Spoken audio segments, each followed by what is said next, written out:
Welcome to the Mount Pleasant Magazine podcast, featuring discussions and interviews about the people, places, and events that make Mount Pleasant such a special place. Hi, this is Roger Gaither, your host for the Mount Pleasant Magazine podcast. Today, Bill Macchio, publisher of Mount Pleasant Magazine, chats with Justin Kiddy, owner of McCay Kiddy CPAs and Advisors. Now, here are Bill and Justin. Here we are at another episode of Mount Pleasant Magazine podcast. And with us today, we have Justin Kiddy. Justin, thanks for taking the time to do this, man. I really appreciate it. Sure thing, Bill. Appreciate the opportunity. Well, I really feel after talking to some of your colleagues and knowing what you do, we can really deliver some information that will help people. And I know that's what you enjoy doing. But let's start with this, okay? So you and Melissa are married, obviously, and you guys run the practice. And I'm intrigued about, I wanted to talk a little bit about your family. You guys have 3 boys, right? 2 girls, 1 boy. Yes, we got 12, 9, and 5-year-olds. So pretty busy household. All the children were born here in Mount Pleasant. You all been here a long time, right? Yeah, we've been here 15 plus years, all born here in Mount Pleasant. I've only ever lived here in Mount Pleasant. And when I came to what is now McCay Kiddy, we were in Mount Pleasant for the business as well. So to raise a family and kids, you have to have great communications.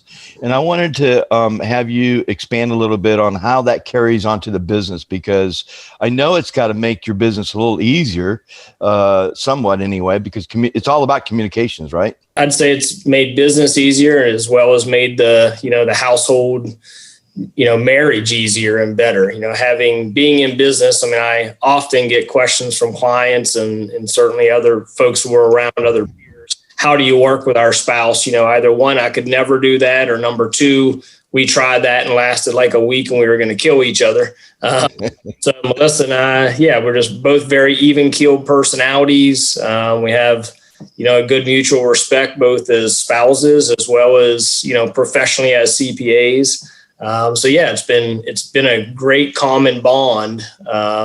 Children and marriage is a great common bond, and then having the work balance there with it. It's just made us extremely strong. And I'd say one thing we never have to fight about is she's certainly smarter than me. So that's one argument we've never had to have.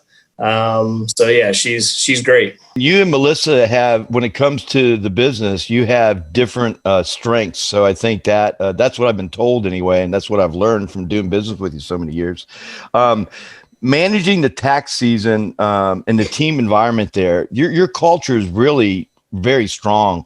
What causes that, and how have you nurtured that? I've been doing this 20 plus years, which sometimes is hard to believe, but what I did was I stood back and, we as a company looked and said, okay, why do CPA firms, especially on the smaller size, which we certainly were 5 or 6 employees for a while, why can they not get to a size where everything is not dependent on one partner or one person?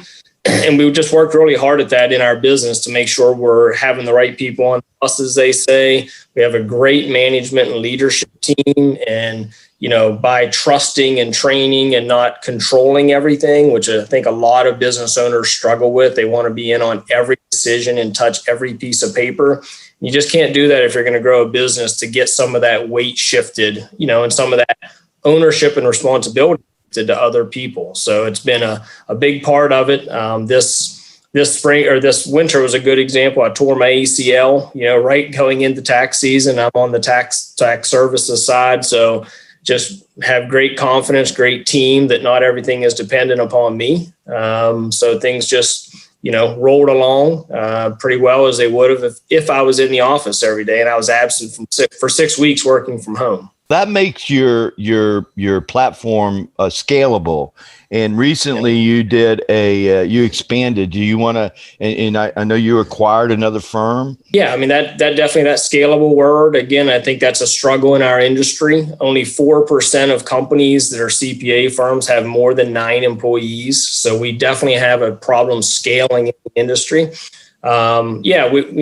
We looked outward, wanted to, get into a market we're don't have a presence in, which is West Ashley, and had a relationship with Wilson and Quirk, a CPA firm that's been around a while in West Ashley that does great work, has great reputation. So yeah, I mean, in the last 14 months, basically, we went through a merger and acquisition with them and added the West Ashley office. So it's been great.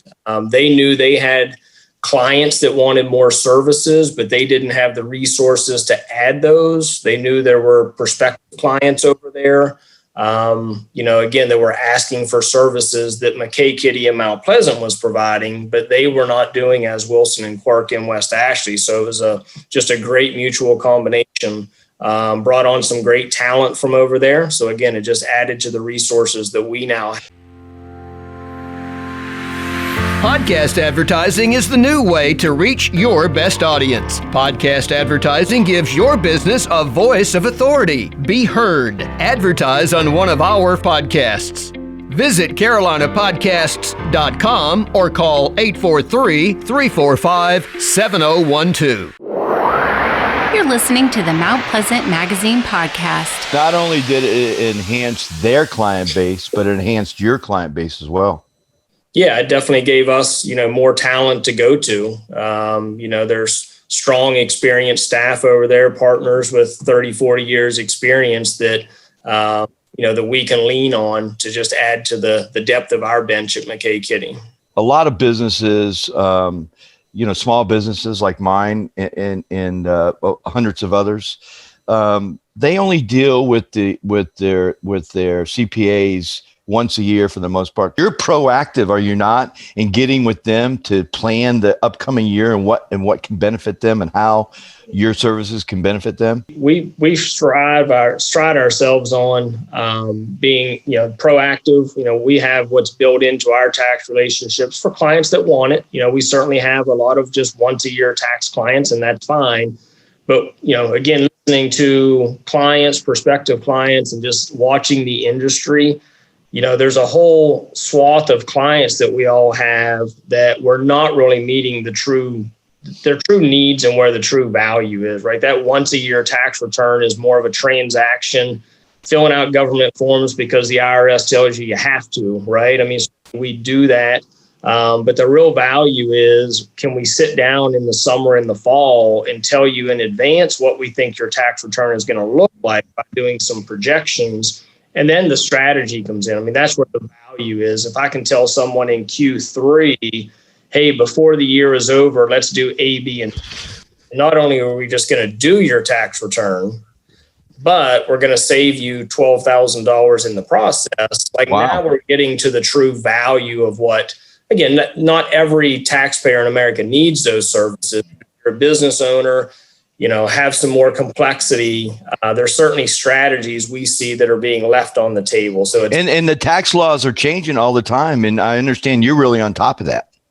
Yeah. I mean, this past, just with COVID, I mean, there's been, numerous tax law changes, let alone throw in PPP and all the other programs to keep the economy going. So, yeah, I mean, we, again, have a tax team of, probably 12 to 15 people. So we're constantly on top of the tax law changes and looking for that next angle. What's new that people weren't able to take advantage of before, that we need to get that proactive word out so that we're making sure we're seizing those opportunities through those planning meetings. People are actually leaving money on the table. Is that what I heard her say? I mean, What is that all about? Tell us. Please. Yeah, I mean, absolutely. Again, one of the challenges with our industry is there is such a volume of clients in this very short window that everybody calls tax season. And what happens is it turns into a rat race to get through the work, and stepping back, slowing down, and assessing someone's situation and what else can they be doing. It's really not happening in mass, I think, as far as an industry goes. So yeah, absolutely. There's let alone just new COVID tax credits where if you're self-employed and you had to stay at home because either you got COVID or you had to quarantine for close contact, or if your kids were at home and you were cutting into your workday to school them, which we all know in the Charleston metro area certainly happened for a good part of the first 9 weeks last year. there are tax credits. You don't have to spend any money to get these credits. It's really your tax advisor knowing these things are out there and how to take advantage of them. So give us another one, Justin. That's pretty cool. Give us another one. Yeah, I'd say another example, it ties into the PPP loan. We have a number of clients, when you looked at their financial reports in one method, they did not qualify for the second round of PPP loans because you had to have a drop in revenue of 25%. But what a lot of people didn't know is you could use a different method of accounting. And for a lot of businesses, when you looked at that cash basis method, because people's cash payments slowed down because of COVID, they did qualify. So people were checking off that they couldn't get the second round of forgivable PPP loans, when here they just needed us to look at it and say, well, why don't we not look at your books at method A? Let's look at method B. And here they did qualify. And you're seeing PPP loans number 2 of, $40,000 to $100,000, that were going to be left on the table. So it really needs a second look. Because again, we're just in such a volume race this tax season. That's not the best time for our industry to be proactively planning. It really is in that fall time period. I'm going to regress just a little bit, if sure. I may. So how old is your oldest child? 12. Yeah. Okay. So I have an important question for you, Justin. Sure. Did you do the homeschooling sometimes, or did Melissa always do the homeschooling? Did you share in that task? Yeah, we shared in that task. Yeah, I think that's the great thing of working together and the flexibility. We were built to work remotely before all of this happened. I didn't really work remotely very often. I'm kind of an in the office guy. But yeah, we shared that responsibility and just juggled our schedules and kind of broke the days down. And again, it made the schedules at work at home. I honestly didn't know what that answer was, but I didn't know what the answer was going to be, but that's a great answer. I am too. When it all hit and we didn't know what was going on, my office happens to be about 5 blocks from my house. So I just had to go in the office because it represented a consistency, and that's what we all needed at the time. And honestly, that's why we continue to publish the magazine. That was one of our goals, because when people pick up the magazine, Justin, that was a consistent thing in their life. You know what I mean? Right. And I just felt driven to do that, to be honest with you. You really, really like helping people in business. I mean, that's your passion. I felt when I read it on your website, when I've talked to Sharon, I know that is. What drives you to do that? Why do you feel so compelled to help small businesses? I think just by nature, CPAs, want to help people. Most people envision the CPA kind of sitting in a cubicle and just minding their own business. And it's absolutely not that. We're always looking for where we can make a difference. And I think a big shift for us is probably in the last 10 years is, again, really looking at where is the value to the client. Like, yes, everybody needs a tax return, but we need to carve out enough room and have enough margin in our days to really add value to people. And again, the PPP loans, there's employee retention tax credits that people are missing. The IRS is estimating right now that of the businesses eligible for these significant tax credits, we're talking $50,000 plus for business owners, that only 29% of them have been taken advantage of.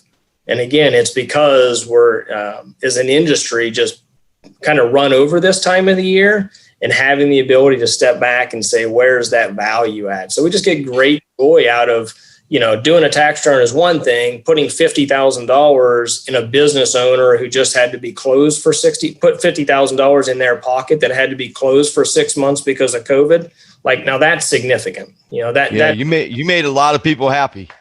Yeah, absolutely. Because of COVID and because of what we've all been through, has there been more changes or tweaks in the tax laws this year than any other year, would you say? Or it's been significant for sure, right? Yeah, it's been significant. There are, in 2018, there was a large tax bill that definitely was a sweeping. We'll see how much of that gets reversed here. But yeah, with COVID, it's been, and it's kind of been sneaky because they really haven't been tax bills. They have been COVID bills with tax legislation in there. So having that, there definitely has been a lot. I mean, people weren't required to take their required minimum distributions is a pretty good example with the stock market being down so low.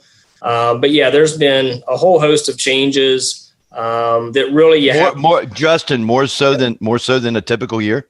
Yeah, more so than a typical year for sure. Yeah. When somebody goes out to look for a CPA, what do you think they need to look for? What are the qualifications? I know every business is different, but what are the primary qualifications a small business should look for? I think it's that proactive. Do you have a package? Do you have a service you're offering where we can sit down? Taxpayers ask the good question in March and April. What can I be doing better? What can I do to save taxes? The problem is we're asking the question at the wrong time, because in March and April, right, the tax year is already over. It ended in December. So we've got to be looking for a provider that's going to be proactive and have time for us sometime outside of tax season. That is when we can really get into the tax savings opportunities. Again, I don't think tax returns are wrong, certainly done by other people, done by H&R Block, done themselves. Like, those are pretty technology driven and are going to be accurate.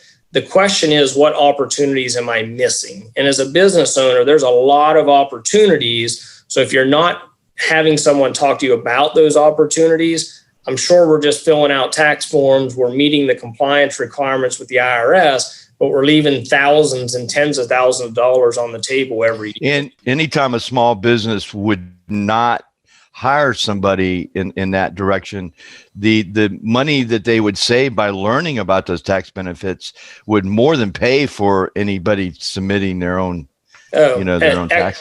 The ROI is incredible, and it's not just this year. Like, a lot of these strategies you put in place one time, and it's $5,000-$10,000 of savings annually, So yeah, the return on that is huge as far as a value and, additional fees to, get the advice and get the strategies.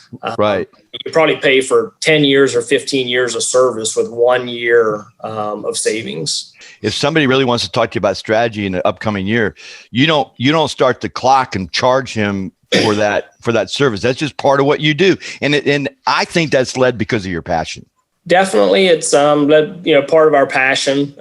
Certainly, again, it's us looking at the industry and saying, what are clients frustrated about? No one wants a bill for a 5-minute phone call. But yet everybody has questions. Everybody has tax questions. And everybody wants advice. So our strategy is, we know you want that. We know we can deliver thousands of dollars of annual tax reduction that's going to put cash back in your pocket. So why not just be upfront about that and build that into our relationship, so that mid-year I'm worried about taking Bill's call because now I got to bill him and he's going to be upset. Like, it should just be part of the advisory relationship, a tax advisory instead of financial advisory, right? It's built into the relationship so that we've got a free flow of advice, all year. I mean, that's how you be proactive. We want people reaching out to us. That also makes what you're doing scalable. Okay, so let's talk about a success story or two, if you don't mind, because I know on top of your mind, you've got some stories that are just outrageously awesome. And I wanted to hear one of them, and I wanted our listeners to hear one of them.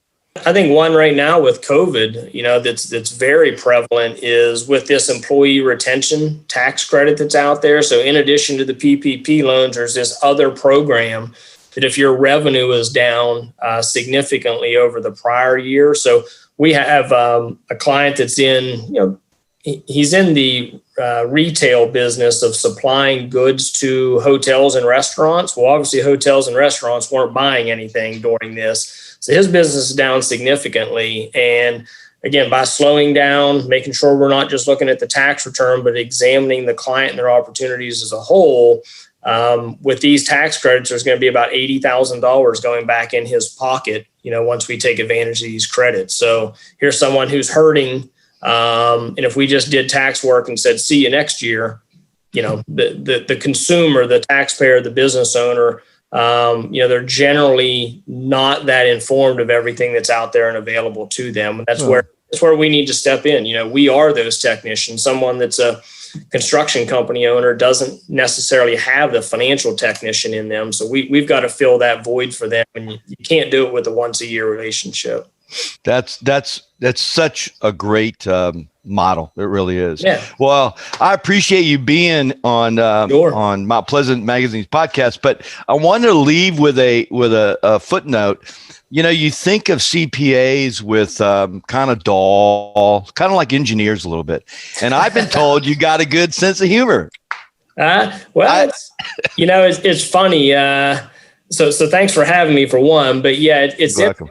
If you ask our staff, they think I'm pretty serious at work. Like if they said, who's more serious, me or Melissa, they would definitely say Justin. But if you ask our kids who's the funny one and who's the serious one, it is definitely turned. So that's funny. Kids think I'm funny and mom is serious.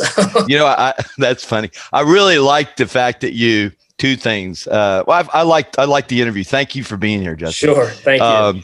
The describing how you and Melissa work together and communicate and how that's helped and right away saying she's much smarter is just an awesome thing. Every guy needs to know that. Every guy. I mean, obviously we're all geniuses in our own way. You know? Right. But let's face it, the woman brings a lot to, and the fact that you helped and you guys shared in the responsibility of homeschooling is my hat's off to you. And sure. And again, I appreciate you being here on Mount Pleasant Magazine podcast, Justin. Thank you so much. All right. Thanks, Bill. Have a great day. Thanks for spending your time with the Mount Pleasant Magazine podcast. Your community, your podcast. Listen to past and future episodes at mountpleasantpodcast.com.